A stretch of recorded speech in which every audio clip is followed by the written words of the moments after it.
भीष्म पितामह काशीराज से उन्होंने युद्ध किया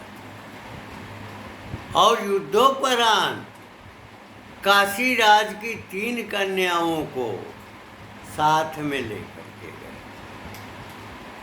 महाराजा शांतनु के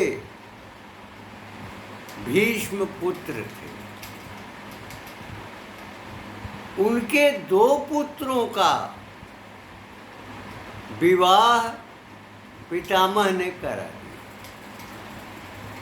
किंतु एक कन्या बाकी रह गई।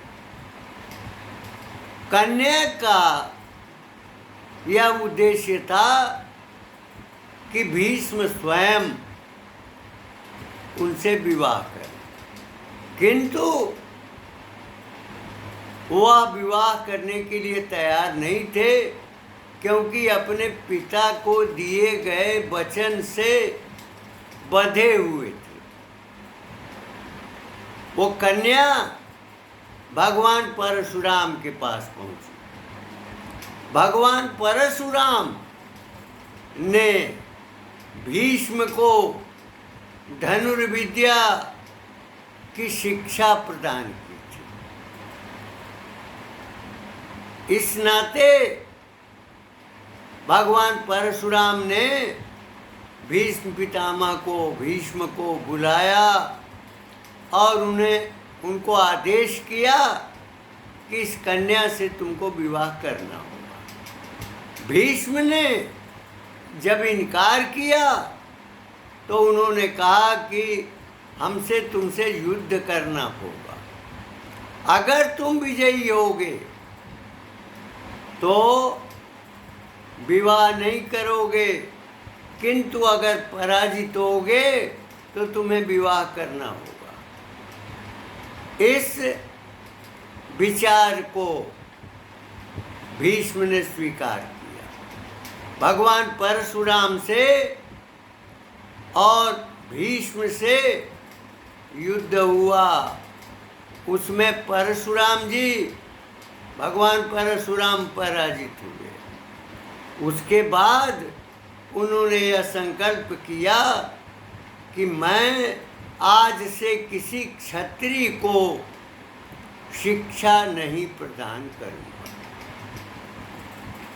उन्होंने किसी क्षत्रिय को उसके बाद शिक्षा नहीं दी। इसी बीच में कुंती पुत्र कर्ण का आगमन होता है और कर्ण को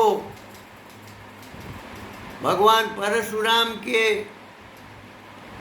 संकल्प का ज्ञान था, इसलिए वह अपने को ब्राह्मण पुत्र बन करके भगवान परशुराम के पास पहुंचा और ब्राह्मण समझ करके भगवान परशुराम ने उसको शिक्षा प्रदान की। जिस समय उसका शिक्षण चल रहा था, उस समय जब वह स्नान करके आ रहे थे तो कर्ण ने जो कनैल होता है, कर्णफूल, उसके वृक्ष के सारे फूलों को आधे भाग में काट दिया था। और जब भी वह ऐसा कार्य करता था तो भगवान परशुराम कहते थे कि वाह ब्राह्मण पुत्र, तुम्हारे भीतर असीम योग्यता है। इधर कर्ण के मन में यह कचोटता था, क्योंकि ब्राह्मण पुत्र बन करके उसने शिक्षा ली थी। सूर्य का पुत्र था, कुंती का पुत्र था। कौमार्यावस्था में जब उसका जन्म हुआ तो नदी में उनको बहा दिया गया किसी टोकरी में, जिसको एक मछुआरे ने प्राप्त किया और उसकी पत्नी जो है जो राधा थी, इस नाते कर्ण को राधे भी कहा जाता है। एक समय ऐसा आया कि भगवान परशुराम निद्रा में थे और कर्ण के जंघे पर उनका सिर था, वह सो रहे थे। इसी बीच एक कीड़ा कर्ण की जांघ में घुसा और वह इतना प्रवेश कर गया कि रक्त की धार जो है बह गई। जब गर्मी का बोध हुआ, भगवान परशुराम उठे और कर्ण ने यह कहा कि कुछ नहीं, एक कीड़ा था, उसको हमने हटा दिया। जब उन्होंने अपनी दृष्टि से, आत्मदृष्टि से उसका ध्यान किया तो यह उनके समझ में आ गया कि यह तो सूर्य का पुत्र है, यह क्षत्रिय है। तो उन्होंने शाप दिया था और शाप ये दिया था कि अंतिम समय जब तुम्हारा होगा तो तुम सारी जो शस्त्र विद्या तुमने प्राप्त की है वह भूल जाओगे और तुम्हारा रथ जो है उसका पहिया भूमि जकड़ ले।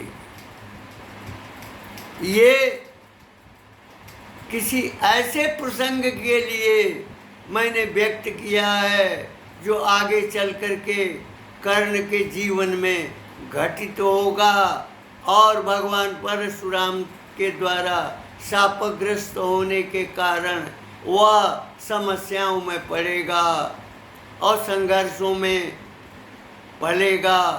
राधे अपने को मानता था, वह कौंतेय भी था, लेकिन युधिष्ठिर, अर्जुन, भीम, नकुल, सहदेव, नकुल, अर्जुन, भीम और युधिष्ठिर कौंतेय थे।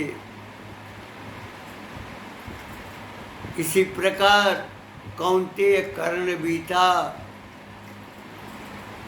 आगे चलकर जो महाभारत युद्ध होता है उसके प्रसंग में बात आएगी। इन शब्दों के साथ मैं अपनी वाणी को विराम देता हूँ।